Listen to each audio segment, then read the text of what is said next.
All right, back to this fog out here that we have for you here. We're going to be dropping down into visibilities of dense fog for the better part of the morning hours. You can see it spread across the area here, all of these areas from 0 to 4 miles of visibility, or maybe a wee bit more. So that fog is going to stick with us. We have wet roadways, we have low visibility. This is dangerous stuff out here, so please be careful. You see it backing off by the time we get in about the 7 o'clock, 8 o'clock hour for some folks in this area here in the central zone, and eventually up to the north, they'll lose that visibility. Take a look at what the fog looks like out there right now for La Crosse. You can see what I'm talking about. You're going by all of those areas that have little roundabouts. You may not see them if you're not used to driving there. A lot of kids are here back in town for college. In fact, please be careful as you're driving out and about. And of course, your visibility is so low, you may not see people walking across the street. All right, so again, we have temperatures right now, widespread in the 60s right now, some upper 50s mixed in there. Storm activity possibly today. We could see that coming back in the middle to latter portion of the afternoon. We could also see a shower coming in the latter portion of your morning hours. Let me get you to it here as we can show you. All that heavy stuff is still working out of the area. We have light, just fog and low cloud activity right now with low clouds holding on. We'll get into the morning hours and the possibility of a shower or two working in there.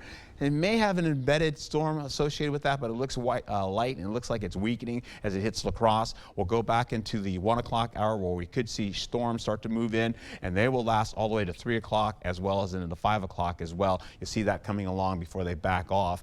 And then, of course, the storm activity kind of diminishes as we get into your evening commute.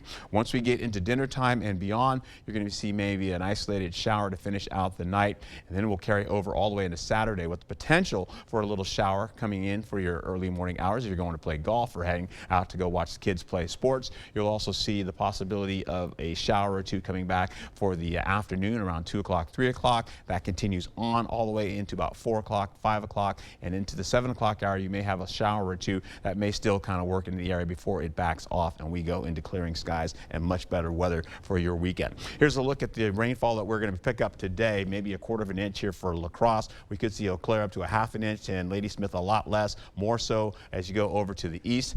And then the flooding potential, as you notice, is well up to the northeast as well, so we are not in that. Rainfall amounts as we go into Saturday, we'll look again, maybe a 1/10 of an inch or less, maybe a 1/4 of an inch for some folks. And that is how it all plays out for you. Take a look as we go right into how this goes for La Crosse. You're looking at showers and storms in the afternoon. Not so much for La Crosse, for Eau Claire. You'll get into a shower or two possibly. And as we finish out, you're going to get right back into the evening where it is drier for you. And then eventually the next few days we're going to go into the 80s. And then those middle 80s come back on Sunday, taking it down to the lower 80s to finish out your work week. Back to you.